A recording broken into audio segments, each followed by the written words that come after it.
ఏమిటి నవరాత్రులు? రాత్రులు ఏం చేశాం మనం? రాత్రి ఏమైనా పూజ చేస్తామా? పోనీ శివరాత్రి అంటే జాగరణ చేస్తాం. మరి నవరాత్రులు ఏమిటి? 9 రాత్రులు ఏం చేస్తారు? ఏమీ చేయరు. ఎప్పుడు ఎలా పడుకుంటారో అలా పడుకుంటారు. మరి రాత్రులన్న పేరు ఎందుకు వచ్చింది అంటే మీరు ఒకటి బాగా గుర్తుపెట్టుకోండి. 9 తర్వాత ఏమొస్తుంది? 10 వస్తుంది. 10 అంకె కాదు, సంఖ్య. 2 ఉంటాయి కాబట్టి 9 అంకె. అంకెలలో పెద్దది 9. అంకెలు దాటిపోతే 10 వస్తుంది.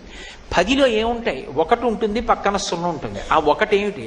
పరమాత్మ. అది తప్ప ఇంకొకటి లేదు. దాని పక్కన నువ్వేమయ్యావు?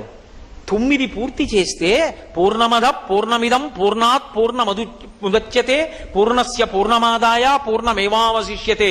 పూర్ణమయ్యావు. అది 10. 9 చేస్తే 10లోకి వెళ్ళిపోతావు. ఆ 10లోకి వెళ్ళిపోవడానికి 9 చెయ్యాలి. నువ్వు పూర్ణత్వం పొంది 1 పక్కకి వెళ్ళిపోతే 0కి పక్కన 1 లేదనుకోండి, విలువ లేదు. కానీ 0 0గా ఆధ్యాత్మతత్వం